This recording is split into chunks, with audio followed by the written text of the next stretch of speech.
आज आइए हम माता परमेश्वर के परिवार का सदस्य बनना इस उपदेश शीर्षक के साथ परमेश्वर के वचन का अध्ययन करें। जब हमने स्वर्ग में पाप किया और इस पृथ्वी पर गिराए गए, तो हमने उन सभी अधिकारों और योग्यताओं को खो दिया जो हमारे पास स्वर्ग में थी। इस पृथ्वी की आपराधिक न्याय प्रणाली में भी जो लोग कैद हैं, वे नागरिक के रूप में अपने अधिकारों से वंचित है। क्या इसी कारण उन लोगों के पास वोट देने का अधिकार नहीं है? लेकिन परमेश्वर ने इन सभी चीजों को पुनर्स्थापित किया और परमेश्वर का परिवार बनने के लिए हमारी अगुवाई की। दुनिया भर के कई चर्च परमेश्वर को पिता कहते हैं। चूंकि वे परमेश्वर को पिता कहते हैं, इसलिए वे गलती से सोचते हैं कि उन्हें स्वचालित रूप से संतानों के पद में रखा गया है। बाइबल के द्वारा परमेश्वर ने हमें बताया कि कुछ चीज है जो परमेश्वर के परिवार को करनी चाहिए।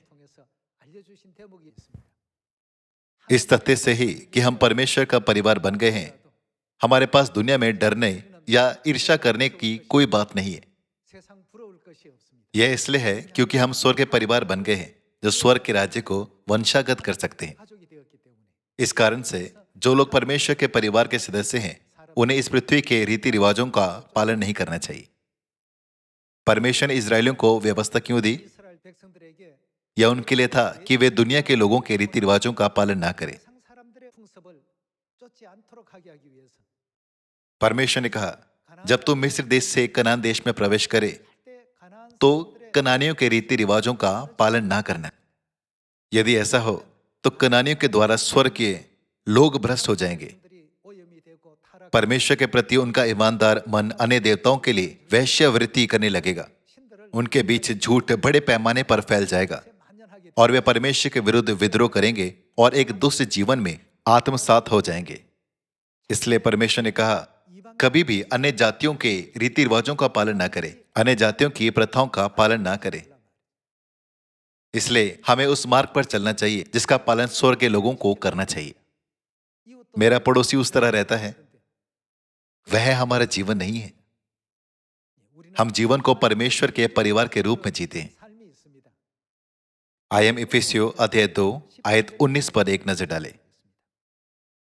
इसलिए तुम अब विदेशी और मुसाफिर नहीं रहे, परंतु पवित्र लोगों के संगी स्वदेशी और क्या हो गए हैं?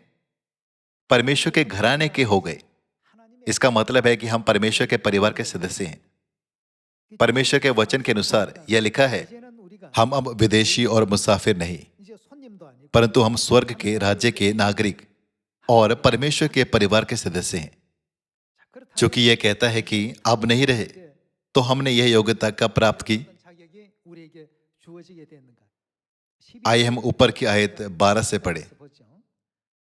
तुम लोग उस समय मसीह से अलग और इजराइल की प्रजा के पद से अलग किए हुए और प्रतिज्ञा की वाचाओं के भागी न थे और आशाहीन और जगत में ईश्वर रहित थे।